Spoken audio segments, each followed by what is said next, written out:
I always loved camping alone. The isolation of the wilderness, the crisp night air, and the crackle of a campfire offered a peace I couldn't find in the bustle of daily life. But after what happened to me last October, I'll never go into the woods alone again. It started as a weekend getaway to unwind. I had found a remote camping spot in a national forest about 2 hours from my home. It wasn't on any map, just a clearing I had stumbled upon during a previous hike.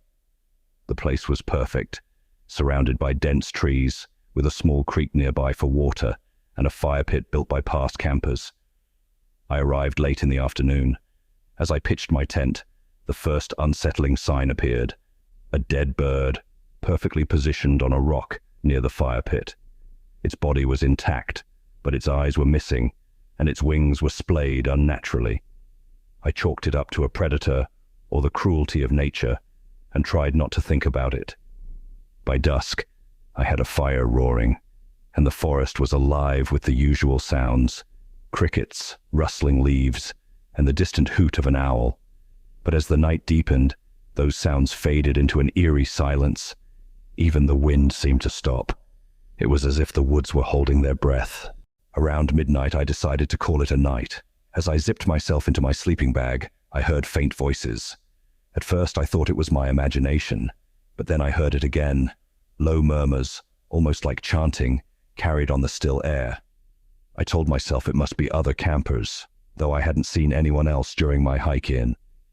Still, unease crept over me.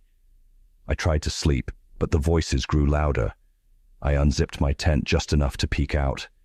The fire had died down to embers, casting weak flickering light across the clearing. Beyond that, everything was pitch black. And then I saw it. A dim, flickering glow in the distance, like the light of torches. The chanting grew louder, more rhythmic, and unmistakably unnatural. My stomach dropped as I realized the voices weren't coming from other campers. They were too synchronized, too ritualistic. Against my better judgment, I decided to investigate. Grabbing my flashlight, I crept through the trees, careful to step lightly on the soft forest floor. The glow grew brighter, and the chanting became clearer, words in a language I didn't recognize, guttural and harsh. Finally, I reached the source, a clearing much larger than mine, illuminated by dozens of torches arranged in a circle. At the center was an altar, an old, weathered stone slab stained dark with what I feared was blood. Around it stood a group of hooded figures in long black robes. Their faces were obscured, but their movements were deliberate, synchronized. One figure, taller than the rest, stood at the head of the altar, holding a large, curved dagger. On the altar lay a goat, struggling weakly against its bindings. The chanting reached a fever pitch as the tall figure raised the dagger high. I stepped back, heart pounding, and accidentally snapped a twig beneath my boot. The chanting stopped instantly. Every hooded head turned toward the sound, toward me. For a moment, there was silence, broken only by my panicked breathing. Then the tall figure shouted something, and the group scattered into the trees. I turned and ran, crashing through the underbrush, flashlight swinging wildly. Behind me I could hear them, heavy footsteps, branches snapping, voices shouting in that same guttural language. When I reached my campsite, I didn't stop. I grabbed my backpack, leaving the tent and most of my gear behind, and bolted for the trailhead. But the forest felt endless. Every direction looked the same, and the darkness closed in around me. I could still hear them getting closer. Then, out of nowhere, I stumbled into another clearing, this one smaller, with a single massive tree at its center. Hanging from its branches were things, shapes, human-like but distorted, made of straw and bones, swinging gently in the breeze.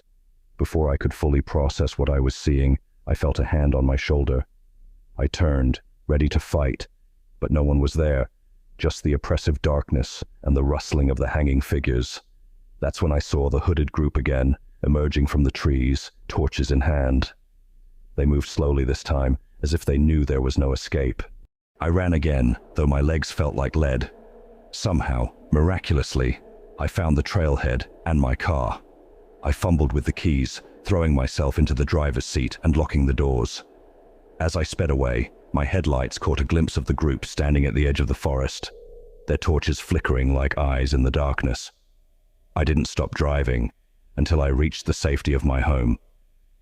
The next day, I reported what I'd seen to the local authorities, but they dismissed it as a prank or a figment of my imagination. When I returned to the area with a friend weeks later to retrieve my abandoned gear, the campsite was gone. No fire pit, no tent, no trace that I had ever been there. But the clearing with the altar and the figures in the tree, that was still there. I don't camp alone anymore.